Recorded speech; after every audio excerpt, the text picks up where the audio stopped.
Kính thưa quý vị, chương trình của chúng tôi sắp được bắt đầu. Và chương trình ngày hôm nay để kỷ niệm đệ ngũ chu niên lễ an vị hài cốt của 81 chiến sĩ nhảy dù tại miền Nam California, Hoa Kỳ. Trước hết, trước mặt quý vị, đây là Đàn Chim Lạc Việt, là một tổ chức đã đứng ra để mà lo làm lễ an vị hài cốt 81 chiến sĩ nhảy dù từ 5 năm qua. Thưa quý vị, năm 2019 là các hài cốt của 81 chiến sĩ nhảy dù đã được đưa về miền Nam California, và đó là cái công ơn của Lost Soldiers Foundation, và đã an vị được ở tại Big Family ở đây. Thấm thoát thời gian trôi qua đã 5 năm. Và bây giờ là trước mặt quý vị là Đàn Chim Lạc Việt sẽ khởi đầu chương trình với bài hát Đàn Chim Lạc Việt. Mời quý vị nghe sau đây. Xin mời quý vị media, tức là báo chí hay là chụp hình gì đó, thì nó có cái khu ngay chỗ này, quý vị vào đó giùm. Chỉ có những người nào có mang cái thẻ này.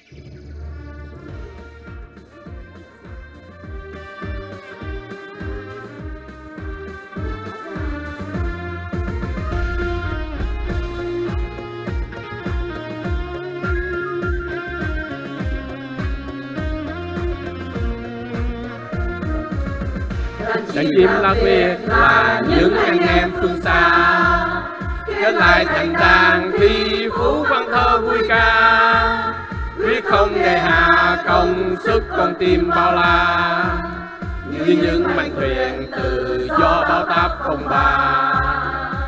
Đàn chim lạc Việt, trái tim dâng cho quê cha, sống hợp kết toàn thề quyết đem thân sông pha, cho một chân trời tươi mới Việt Nam quê ta, xứng danh tiền hồng kết nối anh em một nhà.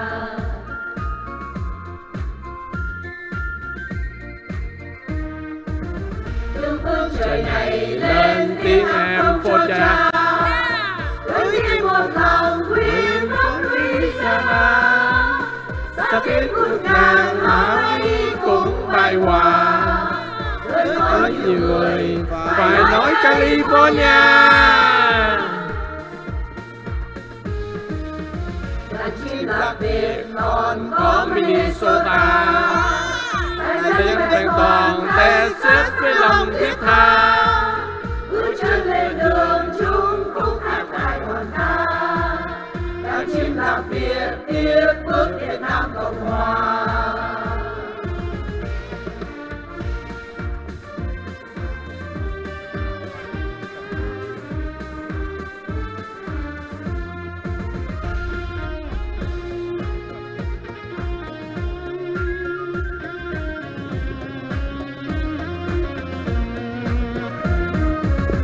Đàn chim lạc Việt là những anh em phương xa, kết lại thành đoàn thi phú văn thơ vui ca, quyết không nề hà công sức con tim bao la, như những mảnh thuyền tự do bão táp phong ba.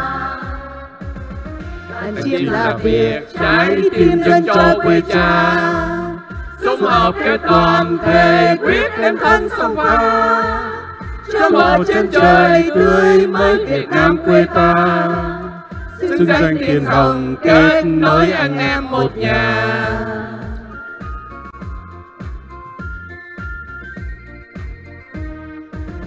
Từ phương trời này lên tiếng em cho cha, với tiếng một lòng we're from Louisiana, sa thích ngút ngàn hải cũng bay qua. Có nhiều người phải nói California. Đàn chim lạc Việt còn có Minnesota, đã toàn Texas với lòng thiết tha, bước chân lên đường chung khúc khai hoang hoàn ca. Đàn chim lạc Việt tiếp bước Việt Nam Cộng Hòa, bước chân lên đường chung khúc khai hoang ca. Đàn chim lạc Việt tiếp bước Việt Nam Cộng Hòa.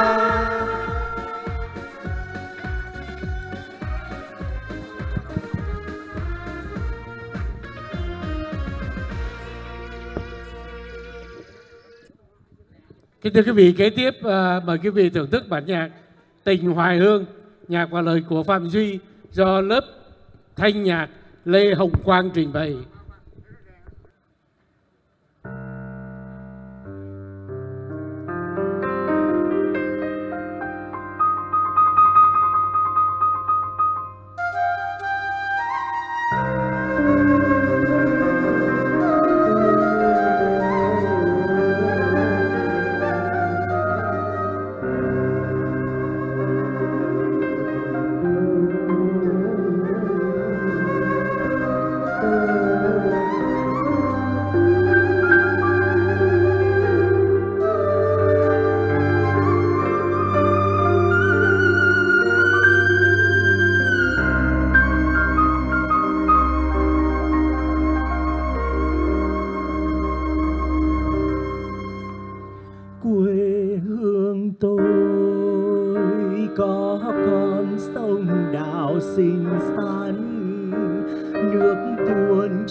trên đồi nắm mộng gì chờ nghe tôi thổi khúc sáo chơi vơi.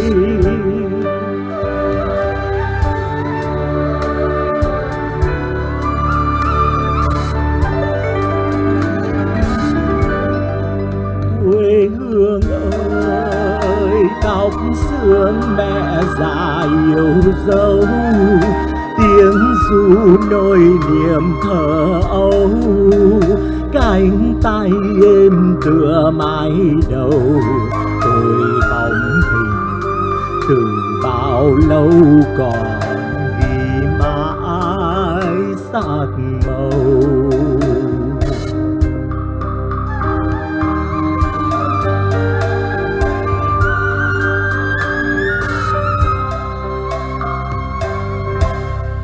Tình hoài hương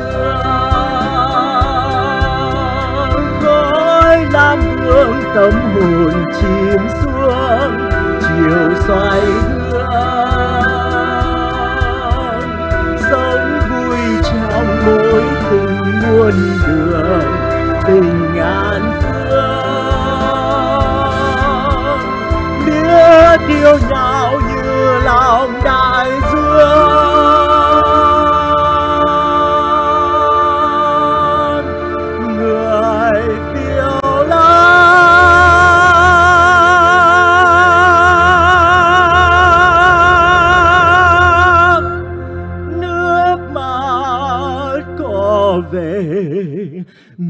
quê lại làng xa quê hương,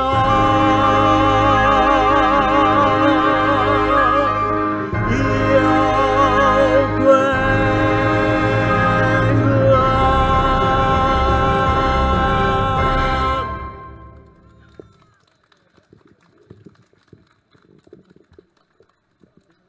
Xin cảm ơn ca nhạc sĩ Lê Hồng Quang và nhóm thanh nhạc Lê Hồng Quang cùng với lại 6 chị trong nhóm. Và để tiếp tục chương trình, chúng tôi rất là hân hạnh được giới thiệu cùng quý vị Hội Võ Bị Nam Cali sẽ trình bày nhạc phẩm Thề Không Phản Bội Quê Hương, nhạc và lời của Cục Chính huấn và trưởng nhóm là chị Đỗ Thị Minh Nguyệt.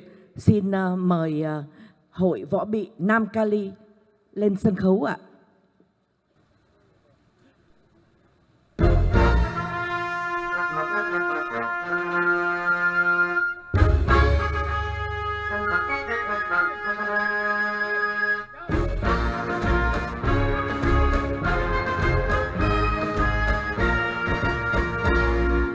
Một cái tay đưa lên, hàng ngàn cái tay đưa lên, hàng vạn cái tay đưa lên, quyết đấu tranh cho nền hòa bình công chính, đập phá tan mưu toan, đầu hàng đến quân xâm lăng, hòa bình phải trong vinh quang, đền công lao bao xương hùng anh. Nào đứng lên bên nhau, nào cùng sát vai bên nhau, thề nguyện với vùng tay cao, quyết đấu tranh đến khi nào đạt thành mong ước. Vận nước trong tay ta là quyền của quân dân ta, tình đoàn kết quê hương ta, trận âm mưu chiến cây sơn hà.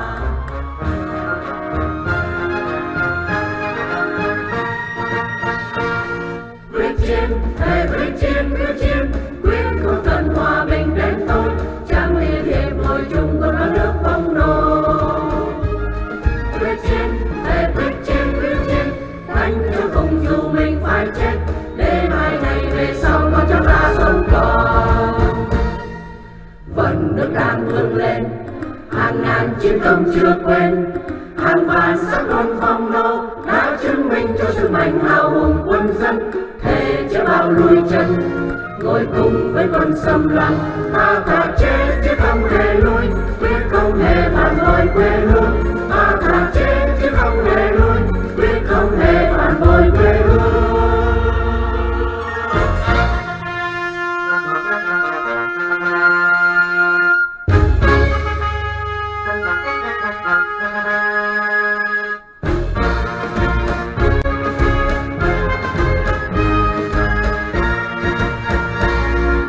Một cái tay đưa lên, hàng ngàn cái tay đưa lên, hàng vạn cái tay đưa lên, quyết đấu tranh cho nền hòa bình công chính, đập phá tan mưu toan, đầu hàng cái quân xâm lăng, hòa bình phải trong vinh quang, đền công lao bao xương hùng anh. Nào đứng lên bên nhau, nào cùng sát vai bên nhau, thề nguyện với vùng tay cao, quyết đấu tranh đến khi nào đạt thành mong ước. Vận nước trong tay ta là quyền của quân dân ta, tình đoàn kết quê hương ta, trận âm mưu trên đất thế sơn hà.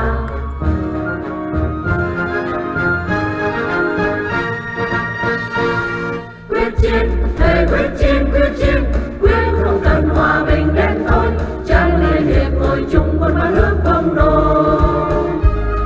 Quyết chiến, thề quyết chiến, đánh cho cùng dù mình phải chết, để mai này về sau con cháu ta sống còn. Vận nước đang vươn lên, hàng ngàn chiến công chưa quên, hàng vạn sắc quân phong nô đã chứng minh cho sức mạnh hào hùng quân dân. Thề chưa bao lùi chân, ngồi cùng với quân xâm lăng, ta thà chết chứ không hề lui, quyết không hề phản bội quê hương. Ta thà chết chứ không hề lui, quyết không hề phản bội quê hương. Ta thà chết chứ không hề lui, quyết không hề phản bội quê hương.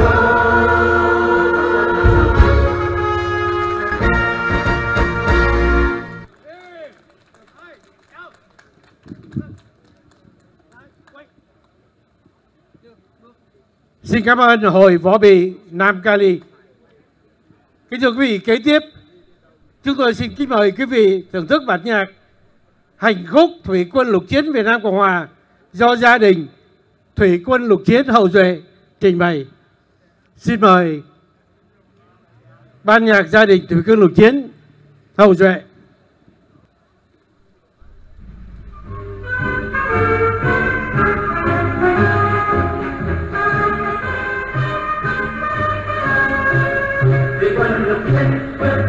Thủy quân lục chiến chiến thắng này là nơi chia tan những ông quân thù từng thành viên ra chúng ta có về lối chiến thắng phong trào đứng thành là tặng cho quân đồng bào mừng vui đón chào chiến thắng nước vỡ chúng ta là trai thế chúng ta là con non nước đi lên đoàn cam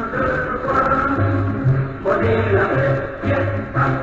là biết chiến thắng và chúng thành nghe đâu lại quân thù rồi thành có biết chúng ta có về lối vì đánh khắp nơi chúng ta là ngàn chư quân ngày về vào hoa đón chờ chiến binh của ta.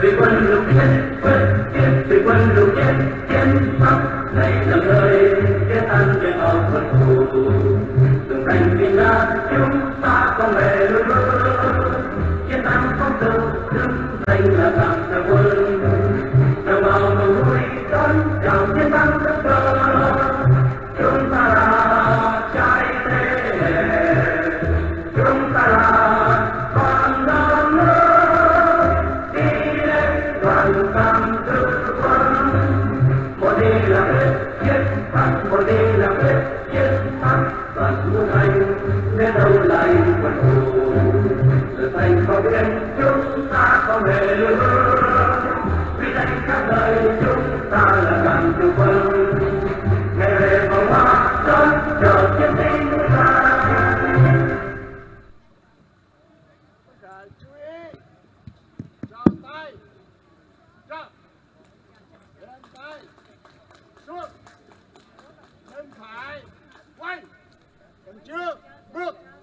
Các anh trong gia đình Thủy quân lục chiến Hậu Duệ với đại diện trại gia binh là anh Vũ Hiếu với nhạc phẩm Hành khúc Thủy quân lục chiến Việt Nam Cộng Hòa. Và để tiếp tục chương trình, chúng tôi rất là hân hạnh giới thiệu cùng quý vị nhạc phẩm Hành khúc Cảnh sát Việt Nam Cộng Hòa do Ban Văn nghệ Hội Ái hữu Cảnh sát Quốc gia Việt Nam Cộng Hòa Nam California với hội trưởng là anh Nguyễn Doãn Hưng. And now I have the honor and privilege to introduce to you the Police Veterans Association of the South Republic of Vietnam with its president Mr. Nguyễn Doãn Hưng. Đây, Hành khúc Cảnh sát Việt Nam Cộng Hòa.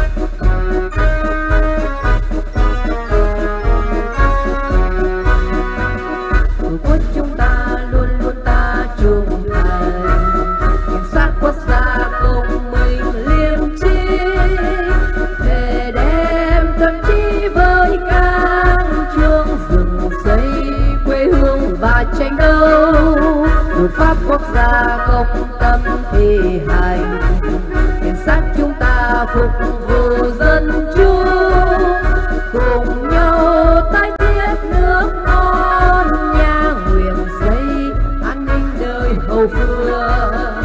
Cảnh sát quốc gia giúp đồng bào trong cơn nguy khó. Cảnh sát quốc gia trên con đường chính nghĩa tự do. Tổ quốc chúng ta luôn luôn ta trung thành.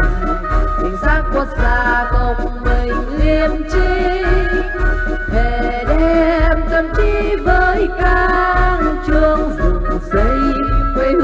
và tranh đấu. Luật pháp quốc gia công tâm thi hành, hiến xác chúng ta phục vụ dân chúng, cùng nhau tái thiết nước non nhà nguyện xây an ninh đời hậu phương. Cảnh sát quốc gia, cảnh sát quốc gia giúp đồng bào trong cơn nguy khó. Cảnh sát quốc gia, cảnh sát quốc gia trên con đường chính nghĩa tự do.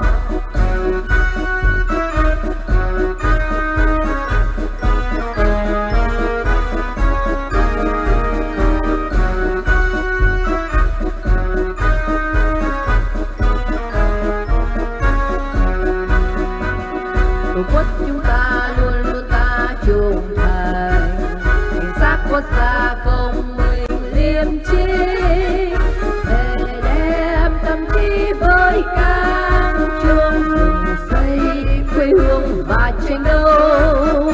Luật pháp quốc gia công tâm thi hành, cảnh sát chúng ta phục vụ dân chúng, cùng nhau tái thiết nước non nhà nguyện xây an ninh đời hậu phương. Cảnh sát quốc gia, cảnh sát quốc gia giúp đồng bào trong cơn nguy khó. Cảnh sát quốc gia, cảnh sát quốc gia trên con đường chính nghĩa tự do. Cảnh sát quốc gia, cảnh sát quốc gia giúp đồng bào trong cơn nguy khó. Cảnh sát quốc gia, cảnh sát quốc gia trên con đường chính nghĩa tự do.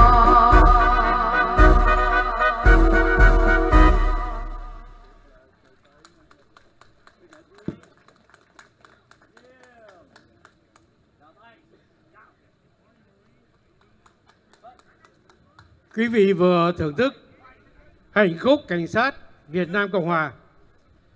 Kế tiếp, chúng tôi xin kính mời ban nhạc sư đoàn nhảy dù hành khúc, mời gia đình mũ đỏ Orange County và vùng phụ cận.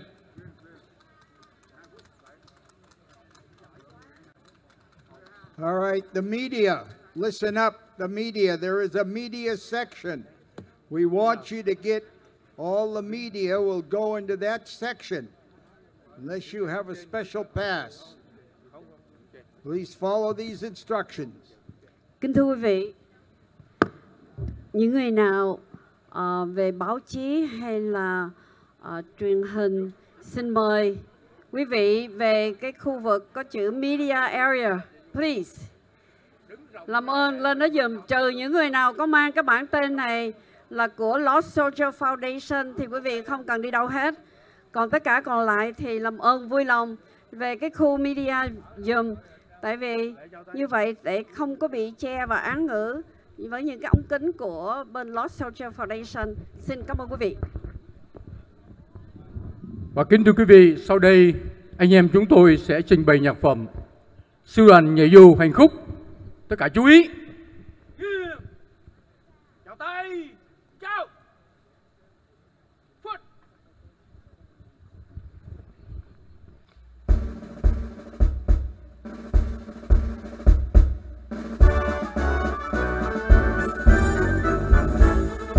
Ta chiến binh sư đoàn nhảy dù, từ con sông và thành đô ta đi khắp chốn sân kề. Trong gió sương âm thầm để quân xâm lăng, hiên ngang sát cánh trên vai, dù gian nan vẫn không dừng gan. Ta chiến binh sư đoàn nhảy dù, từ Cà Mau lên miền Trung sông pha giữa chốn biên cương. Tung bốn phương không hề dừng chân chiến đấu, thi đua sát cánh quê hương vì tự do trong quân âm tàn. Đi làm công diễn thù, lòng quân anh dũng vang khúc ca lên đường, bằng mình qua lửa đạn đời để hy sinh vẫn cùng toàn dân đấu tranh. Ta chiến binh sư đoàn nhảy dù, từ Cà Mau đến miền Trung